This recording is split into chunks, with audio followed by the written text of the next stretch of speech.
નમસ્કાર, spark today ન્યૂઝમાં આપનું હાર્દિક સ્વાગત છે. અઠવાડિયાના અંતે અમે સાયબર અવેરનેસ કાર્યક્રમ એપિસોડ કરતા હોઈએ છીએ ને આપને સચેત અને આપને અવેર કરવાના પ્રયત્નો કરતા હોઈએ છીએ. અલગ અલગ રીતે ટેકનોલોજી જે પ્રમાણે વધી રહી છે તે જ પ્રમાણે ફ્રોડના કિસ્સાઓ પણ ઘણા બધા વધી રહ્યા છે. એટલે કે સાયબર ઠગિયાઓ કંઈક ને કંઈક રીતે નિર્દોષ નાગરિકોને, નિર્દોષ લોકોને હજારો લાખો રૂપિયાનો ચૂનો ચોપડતા હોય છે.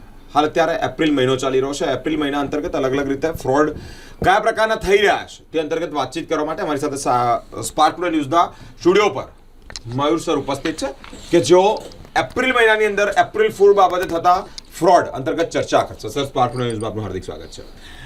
એપ્રિલ ફૂલનો પ્રેન્ક અને એ પ્રેન્કથી લોકોને છેતરપિંડીનો ભોગ બનાવવાની તૈયારીઓ સાયબર ઠગો દ્વારા કરવામાં આવે છે. કયા પ્રકારના સર ફ્રોડ થાય છે આ મહિના? સૌથી પહેલાં તો તમામ દર્શક મિત્રોને મારા સાદર પ્રણામ. બેરેન, તને પણ મેસેજ આવ્યો છે આવા પ્રકારનો કે સૌથી પહેલાં ટાઇટલ હતું કે કોઈ વોર ચાલી રહી છે અને વોર સંદર્ભે કંઈક ચોક્કસ પ્રકારના પ્રતિબંધો લાદવામાં આવી રહ્યા છે એવા ટાઇટલ સાથે એક પીડીએફ આવી હશે. પીડીએફનો પૂરો મતલબ થાય છે પોર્ટેબલ ડોક્યુમેન્ટ ફોર્મેટ. એને આપણે સોફ્ટ કોપી પણ કહીએ છીએ. બસ આ ટેકનિકનો ઉપયોગ કરીને સાયબર અપરાધીઓ 3 પ્રકારના સાયબર એટેક તમારા પર કરી શકે છે. પહેલો મુદ્દો છે એક માલવેર કાં તો રેન્સમવેર તમારા મોબાઈલમાં દાખલ કરી શકે છે. બીજો મુદ્દો, એ લોકો તમારા મોબાઈલનો રિમોટ એક્સેસ કંટ્રોલ મેળવી શકે છે. અને ત્રીજો મુદ્દો કે તમારા લોકેશન અને તમારી પર્સનલ ઇન્ફોર્મેશન પણ એ લોકો ચોરી શકે છે. તો આ એડવાન્સ પ્રકારના પીડીએફની ટેકનિક છે કે જેની અંદર શું થતું હતું કે જેમને પણ મેસેજ આવતો હતો ને હજુ પણ ચાલી રહ્યું છે કે કોઈ મેસેજ આવ્યો, એમાં વોરને લઈને એક પ્રકારનું પ્રતિબંધ એવા શબ્દોનો ઉપયોગ કરવામાં આવ્યો.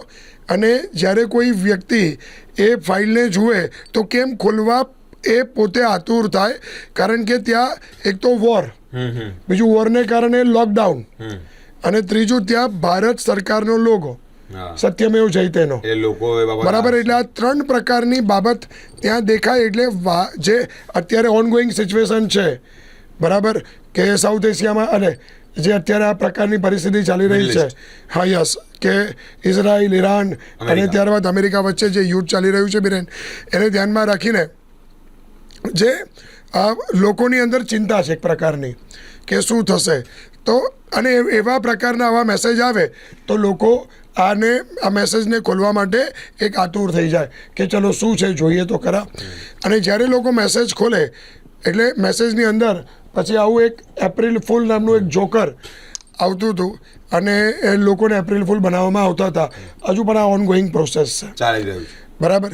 પહેલી બાબત હું સ્પષ્ટ કરી દઉં કે આનું જ્યારે મેં 360 ડિગ્રી માઇક્રો એનાલિસિસ કર્યું, થ્રેડ એનાલિસિસ કર્યું, તો બિરેન આની અંદર એવી કોઈ પણ શંકાસ્પદ વસ્તુ મને મળી નથી. પરંતુ આ પ્રેન્ક કેટલો ભારે પડી શકે છે ને એનો મુદ્દો આજે મારે ચર્ચા કરવી છે. કારણ કે સૌથી પહેલાં મેં અગાઉ કીધું તે પ્રમાણે કે આને કારણે આ પ્રેન્કને કારણે શું થાય છે કે આવા પ્રકારની અફવાઓ ફેલાવાથી જ્યારે સાચો મેસેજ આવશે ને, સાચો મેસેજ, ત્યારે લોકો એને શું સમજશે, અફવા સમજશે, પ્રેન્ક સમજશે અને સાચા મેસેજ પર વિશ્વાસ નહીં કરે.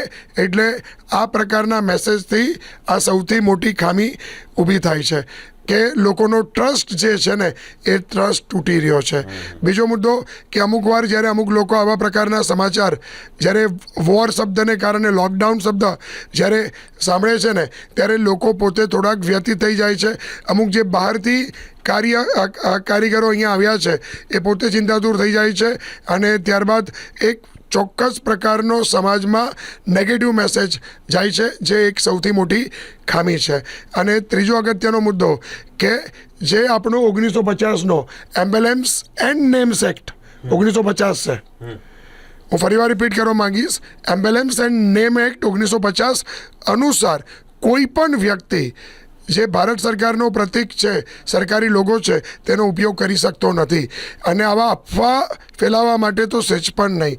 અને એ પ્રતીકનો ઉપયોગ કરવો એક સજા છે, એનો દંડ પણ છે અને કારાવાસ પણ છે. એટલે આ બંને બાબત વત્તા ફેક ન્યૂઝ ફેલાવવા સમાજમાં, અને એ પણ વોરને લઈને જ્યારે સામેથી કહેવામાં આવ્યું છે કે વોરને લગતા સમાચાર ફેલાવવા અને ખોટા સમાચાર ફેલાવવા એ ગુનાપાત્ર છે. અને ત્યારબાદ આવી રીતે જ્યારે સમાજમાં લોકો શેર કરતા હોય અને પ્રેન્ક કરતા હોય તો એ સાયબર અપરાધીઓ માટે એક તક બની જાય છે. અને આનો જ ઉપયોગ કરીને એડવાન્સ પીડીએફ, હું ફરીવાર રિપીટ કરીશ આ શબ્દને, એડવાન્સ પીડીએફ ટેકનિકનો ઉપયોગ કરીને સાયબર અપરાધીઓ એક નવા પ્રકારનો માલવેર તમારા મોબાઈલમાં ઇન્જેક્ટ કરી શકે છે. અને જ્યારે આ પ્રકારની પરિસ્થિતિ નિર્માણ થાય તો લોકોનો ડિવાઇસ કોમ્પ્રોમાઇઝ થાય છે. એટલે હું સ્પાર્ક ટુડે ન્યૂઝના માધ્યમથી એક અપીલ કરું છું કે આવા પ્રકારના પ્રેન્ક કરવા, એમાં ભારત સરકારના લોગો, એમ્બ્લેમ્સનો ઉપયોગ કરવો, પ્રતીકનો ઉપયોગ કરવો અને ત્યારબાદ વોર અને લોકડાઉન જેવા શબ્દોનો ઉપયોગ કરવો એ એક ખોટી બાબત છે. એનાથી આપણે બચવું જોઈએ. જી બિરેન.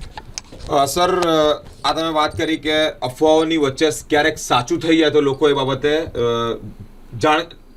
અવેર ના રહે, એટલે કે જ્યારે સાચું હોય ત્યારે માને નહીં કે ભાઈ હવે આ તો પ્રેન્ક ચાલતું જ હતું ને. એ પ્રમાણે ચોક્કસ પ્રમાણે લોકોએ કયા બાબતે ધ્યાન રાખવું જોઈએ, કે ખ્યાલ કેવી રીતે આવે છે કે આ એપ્રિલ ફૂલ માટેનું જે આ પીડીએફ છે એવું સર કેવી રીતે ખ્યાલ આવતું હોય?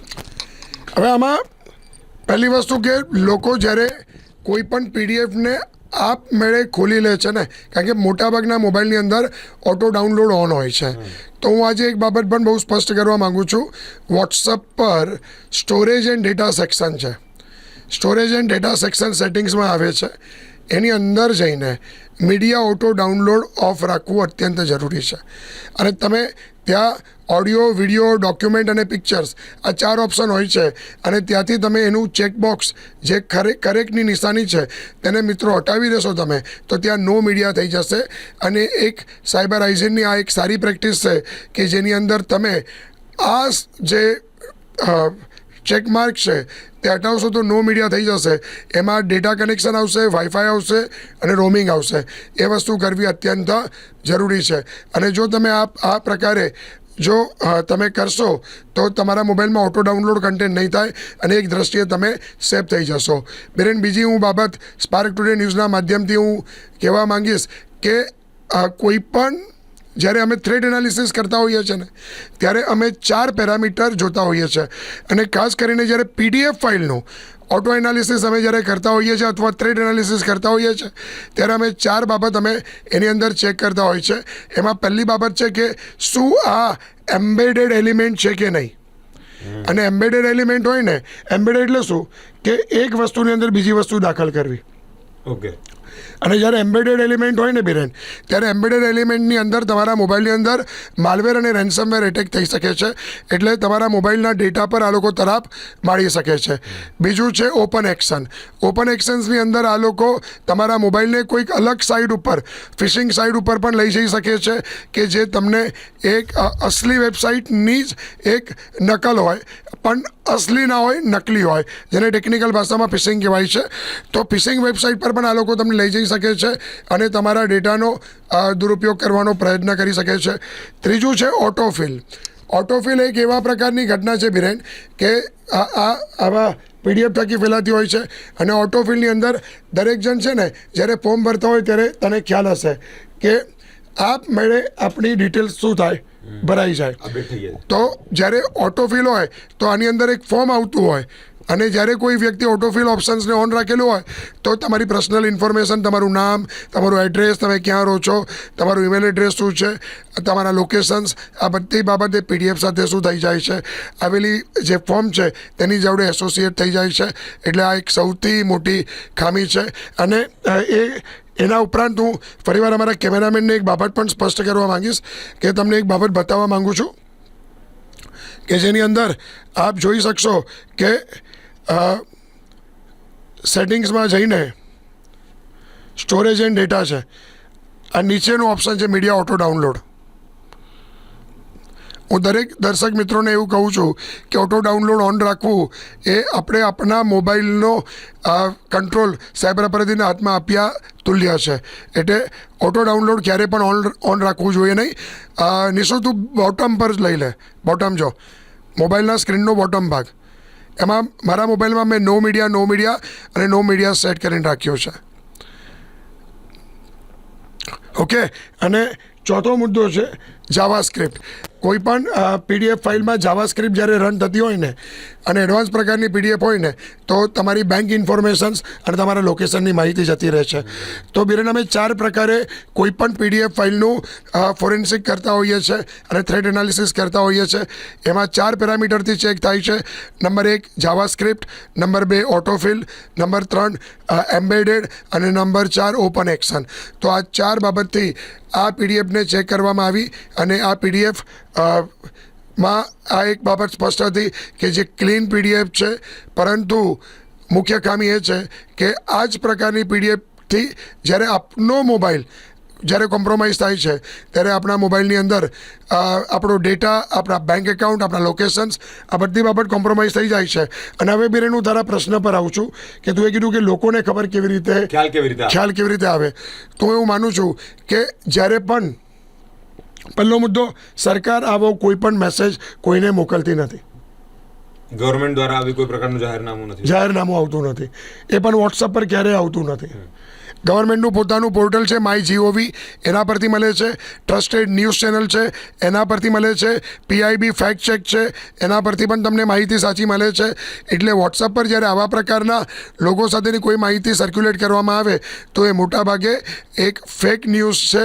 અને એના પર વિશ્વાસ કરતાં પહેલાં જે ટ્રસ્ટેડ MyGov એપ છે, ત્યારબાદ તમે સરકારી ન્યૂઝ પોર્ટલ્સ છે, ત્યારબાદ તમે જોશો PIB ફેક્ટ ચેક પોર્ટલ્સ છે, ત્યારબાદ તમને હું કહું કે જવાબદાર મીડિયા હાઉસ છે, એના પરથી તમારે એની પુષ્ટિ કરવી જોઈએ, નહીં કે ઓટો ડાઉનલોડ કરવું જોઈએ. જી બિરેન. છેલ્લો ક્વેશ્ચન, આ બાબતે તમામ જે મેસેજો વાયરલ થઈ રહ્યા હોય છે અને એ બાબતે લોકો ગંભીર રીતે લે, એ પ્રમાણે લોકોને કયા પ્રકારની તમે સલાહ આપવા માંગો છો? હું એવું માનું છું કે આ 4 બાબત જે ડેન્જર હતી કે ઓટોફિલ, જાવાસ્ક્રિપ્ટ રન, એમ્બેડેડ અને ઓટોફિલ અને ત્યારબાદ ઓપન સોર્સ, એટલે આ 4 બાબતને કારણે આપણો મોબાઈલ કોમ્પ્રોમાઇઝ થઈ શકે છે. અને જેમાં હું એવું માનું છું કે ઓટો ડાઉનલોડ ઓફ રાખવું જોઈએ. અને જો કોઈ પણ પ્રકારની ખામી આપણા મોબાઈલમાં ઉદ્ભવે છે કે આપણા ડેટા કોમ્પ્રોમાઇઝ થાય છે, ઇવન દો જો આપણા પૈસા પણ કોઈ કારણવશ જતા રહે છે, બેંકમાંથી કપાઈ જાય છે, તો તાત્કાલિક એની જે કંઈક પણ પુરાવા છે એ ભેગા કરીને તાત્કાલિક 1930 પર ફરિયાદ નોંધાવવી જોઈએ. ઓટોફિલ ઓફ રાખવું જોઈએ, ત્યારબાદ ઓટો ડાઉનલોડ ઓફ રાખવું જોઈએ. અને ત્યારબાદ આવા કોઈ પણ અનનોન નંબર પરથી મેસેજ આવતા હોય તો એનો ચક્ષુ પોર્ટલ ઉપર પણ તમે રિપોર્ટ પુરાવા સાથે કરી શકો છો. અને ભારતીય પ્રતીકનો ઉપયોગ કરવો, એમ્બ્યુલન્સનો ઉપયોગ કરવો એ પણ એક હાનિ છે, એટલે એનાથી બચવું જોઈએ. Thank you so much sir. Thank you.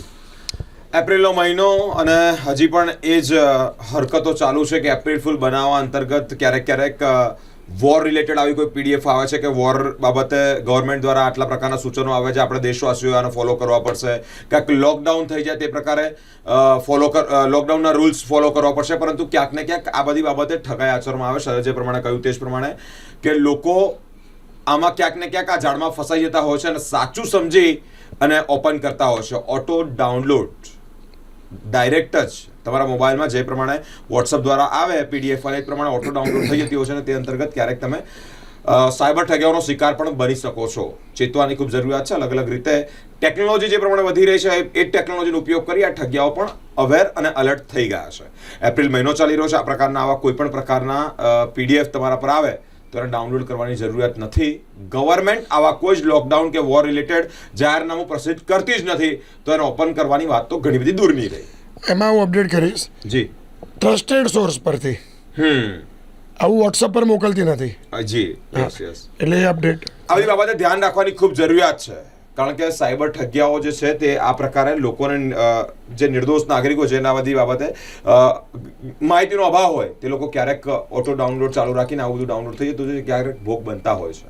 અલગ અલગ ટોપિક અલગ અલગ સમય પર જ્યારે ઊભા થતા હોય અને લોકો આ બધી બાબતોનો ભોગ બનતા હોય ત્યારે એ જ માહિતી સર દ્વારા રિલીઝ કરવામાં આવે છે અને આપ સુધી એ માહિતીઓ પહોંચાડીએ છીએ. સાયબર અવેરનેસ રિલેટેડ અલગ અલગ ટોપિક પર ચર્ચા કરતા રહીશું, આપને અવેર કરતા રહીશું. આ તમામ અપડેટ જોવા માટે અમારી સાથે સ્પાર્ક ટુડે ન્યૂઝ પર જોડાયેલા રહો. કેમેરામેન નિષાદ સાથે હું બિરેન, સ્પાર્ક ટુડે ન્યૂઝ.